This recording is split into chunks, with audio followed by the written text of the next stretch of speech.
গেল বছরের ১৩ই October BNP Gano Forum JSD সহ কয়েকটি দল নিয়ে আত্মপ্রকাশ করে জাতীয় ঐক্যফ্রন্ট। নির্বাচনকে কেন্দ্র করে সরকার বিরোধী এই রাজনৈতিক মঞ্চের হাল ধরেন ডক্টর কামাল হোসেন। এই শিক্ষাটা কে দিয়েছে? জোটের নেতৃত্ব ডক্টর কামাল হোসেনের হাতে দেয়া নিয়ে শুরু থেকেই বিএনপির নেতাদের মধ্যে ছিল মতবিরোধ। তবে রাজনৈতিক কৌশলগত কারণে বিষয়টি সেভাবে সামনে আনেননি তারা।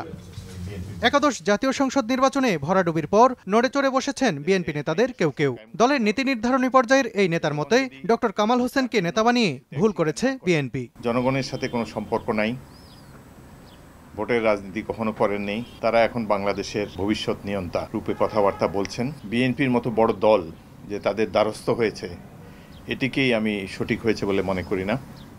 আদর্শগত বিভেদ আছেই, সুতরাং আদর্শের ঐক্য না থাকলে তাদের সাথে জোট করেও খুব সুবিধা হয় না। আমরা শুধু শুধু অন্যদেরকে নেতা বানিয়ে দিয়েছি।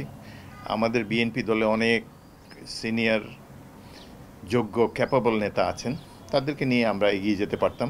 জোটগত রাজনীতির বৃত্ত থেকে বেরিয়ে আসার তাগিদ দিলেন তিনি। বিএনপিকে একা পথ চলাই ভালো বলে আমি মনে করি। বিএনপি যথেষ্ট শক্তিশালী দল, আমাদের কোনো জোটেরও প্রয়োজন নেই।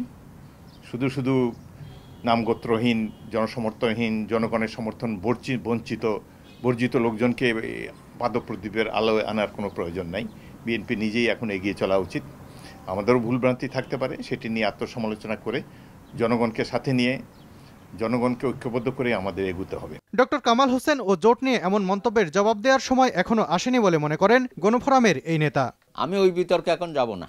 আমি বলবো যে যার যার দলের মূল্যায়ন হইতেই পারে, সেটা নেতিবাচক হইতে পারে, ইতিবাচক হবে। মানুষের মধ্যে যে আকাঙ্ক্ষা আমরা দেখেছি এবং এখনো পর্যন্ত এত বড় ঘটনার পরও, জালিয়াতির পরও মানুষ মনে করে কামাল হোসেন স্যার এই জাতিকে নেতৃত্ব দেবে।